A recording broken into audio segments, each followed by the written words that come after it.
Welcome back to the Forensics Detailing channel. You know who I am, you know what I do. We are taking 3 major detailing brands, Meguiars, Turtle Wax and Autoglym, put them together and you get Autoglym. Don't do humour. We're going to be testing them to hell and back. Gloss meters, beading, chemical resistance, slickness, ease of application, price, value for money, and ultimately providing you a recommendation based on which one gets the most points. Let's get started.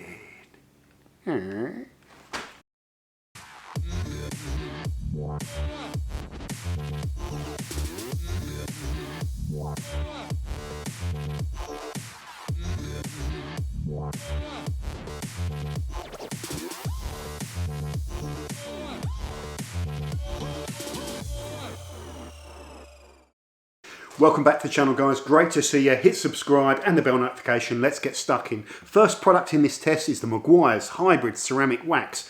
What is this? A mixture of waxes and new SiO2 ceramic technology.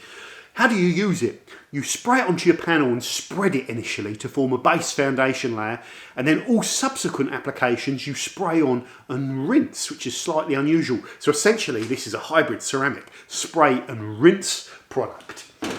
Next up in the lineup is the Turtle Wax Hybrid Solutions Graphene Infused Flex Wax.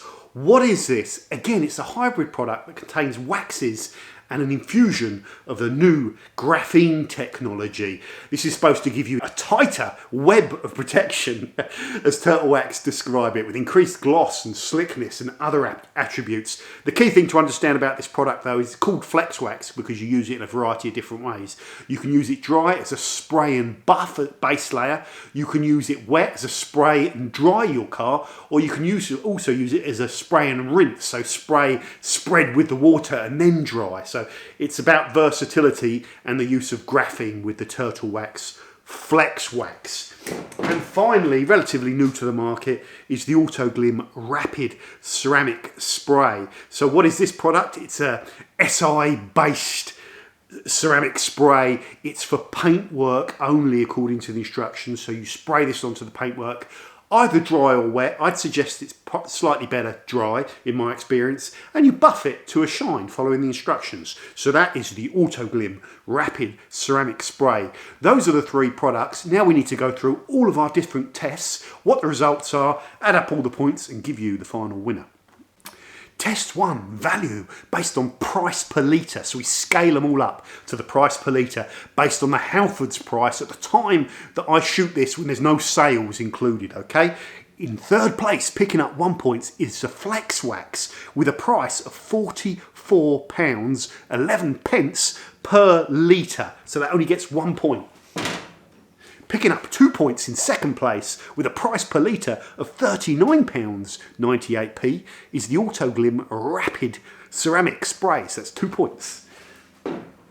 And the winner, picking up 3 points on the value, is Meguiars. This costs £32.55 per litre at the time of shooting this video.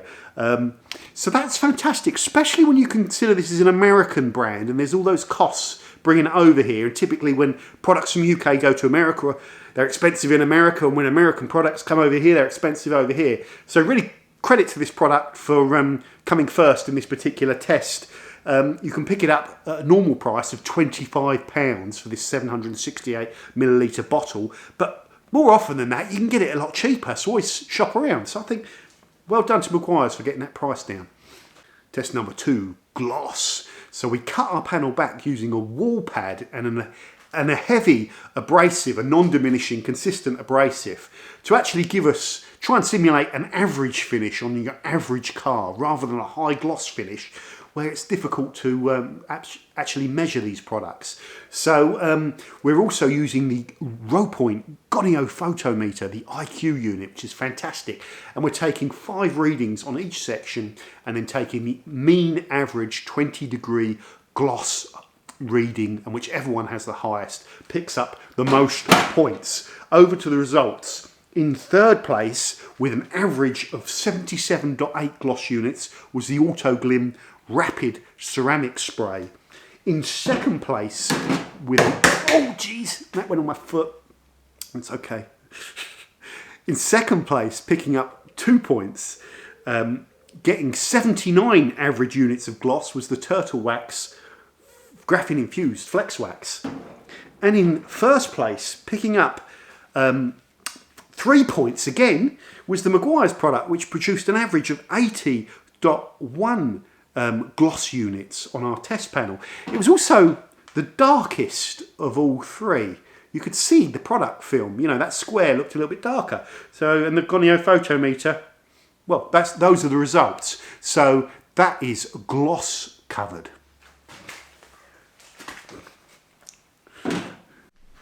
Next up, the Forensics patented tilt test with the free applicators. You must have seen this. Well, you must have seen this. We've done this a few times. We run it a few times. We juggle the applicators around to make sure there isn't a sticky applicator. These are the results.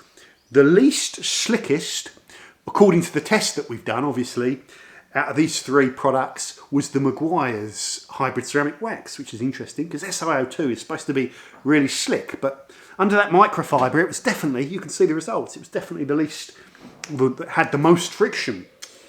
In second place, picking up 2 points, was the SiO2 or the Rapid Ceramic Spray. It doesn't claim SiO2, so ceramic implies some sort of Si material, I would imagine. Second place was the Autoglym Rapid Ceramic Spray. And the one where the applicator kept sliding down first was the one without any SiO2 in it, I assume. And that's the Graphene Infused Flex Wax. So the microfiber was sliding off this one the easiest, which is interesting. Okay, that's slickness covered. Test number 4, hydrophobicity, or beadage as we call it on this channel.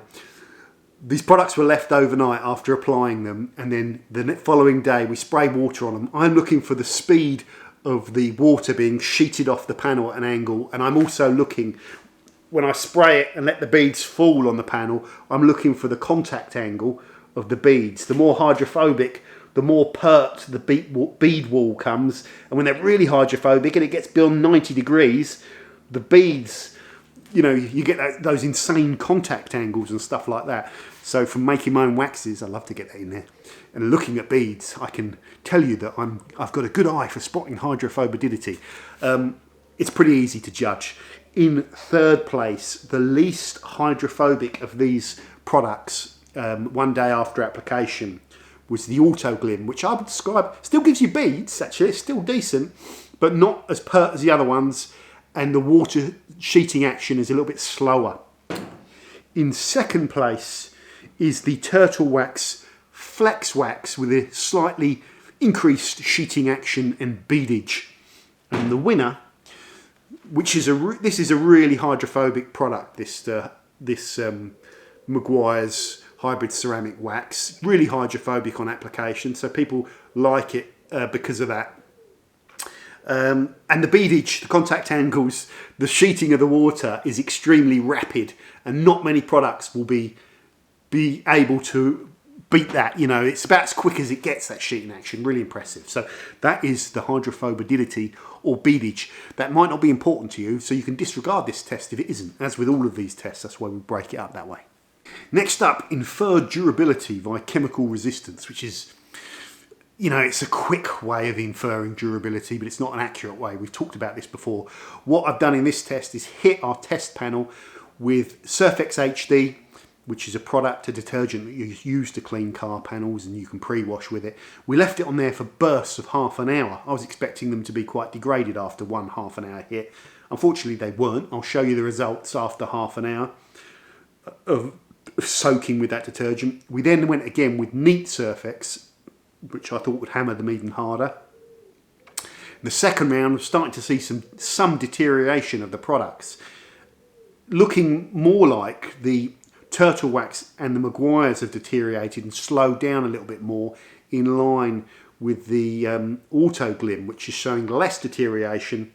And by the third hit, to my eyes, the Turtle Wax is slowed down the most, and the Meguiars and the Autoglym are now in line. But the one that's been least affected out of those three hits was the Autoglym. So I'm going to infer that the durability of the Autoglym product is probably the best. I'll say this, I've tested most of these products loads of times before.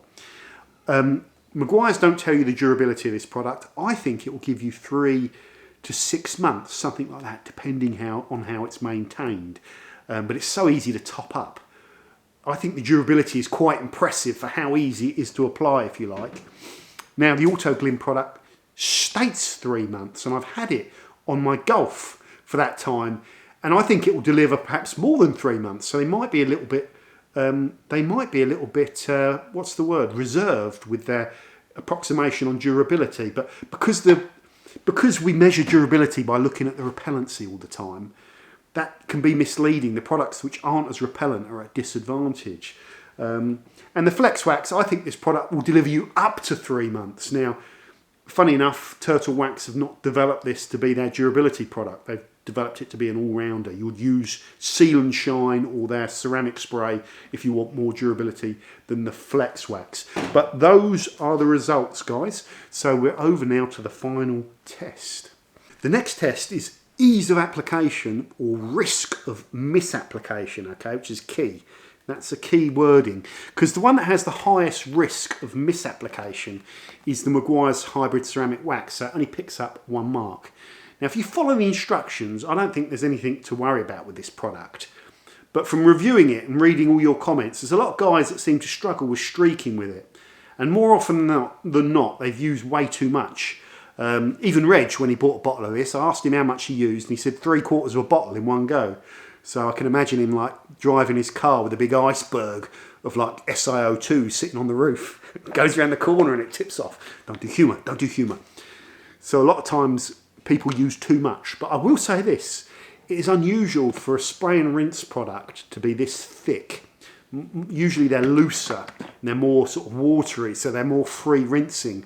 So the risk with this is you also get too close to the panel when you're doing a spray and rinse application, and you put a heavy footprint onto the panel that's harder to remove, or you might need a bit more pressure to get into it. So that's why the risks of misapplication with the hybrid ceramic are higher, and it gets only 1 mark. In second place, and this is a tough one, I've put the Autoglym, because the Autoglym is the least streaky of these products in my opinion, but it is perhaps the most resinous when you buff it, and that resinous quality, as you've heard me talk about before, typically bodes well in terms of durability.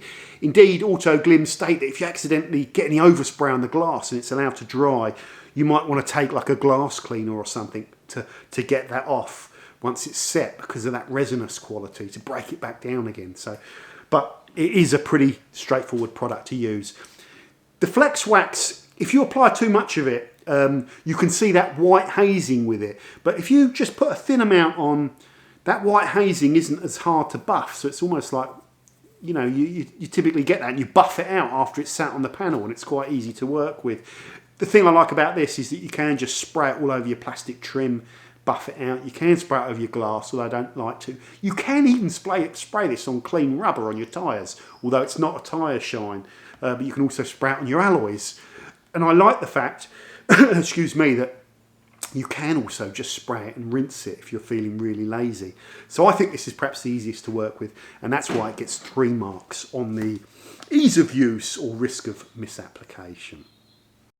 Over to the final results. With the least amount of points is the Autoglym Ceramic Spray, picking up 11 points.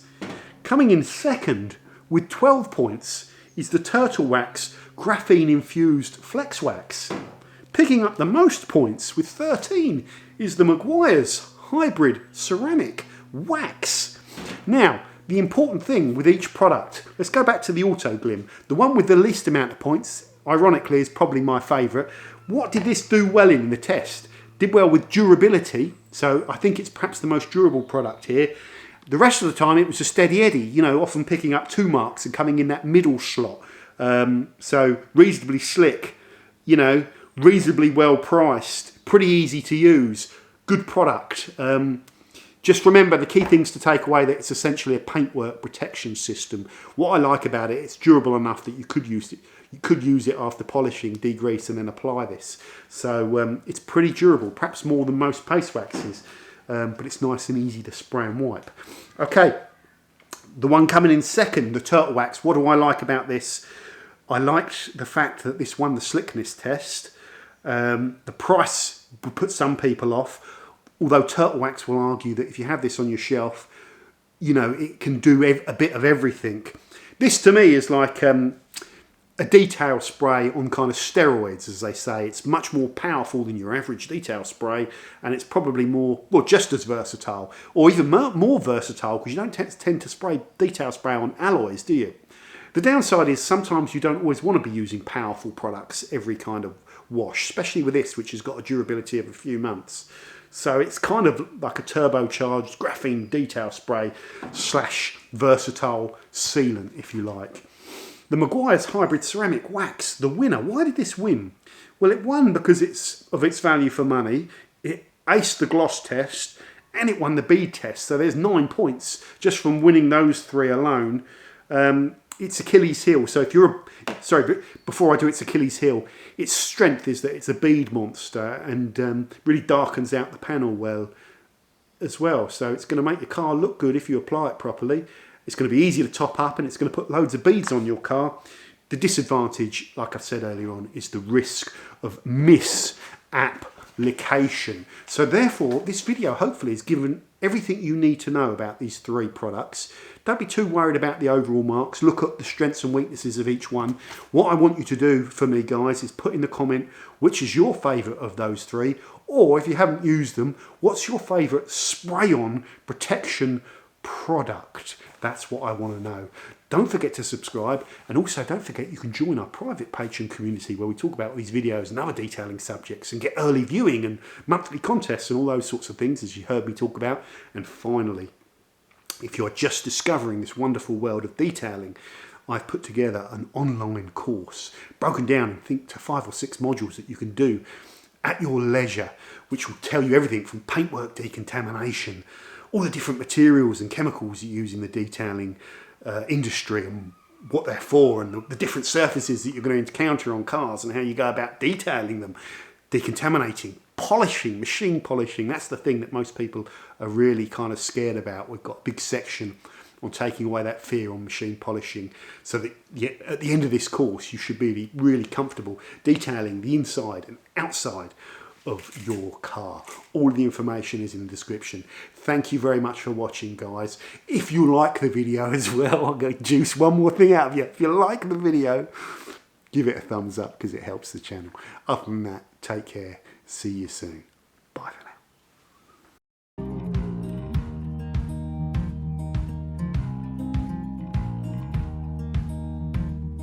Holding on to what I knew, but the moment's gone. Where was I?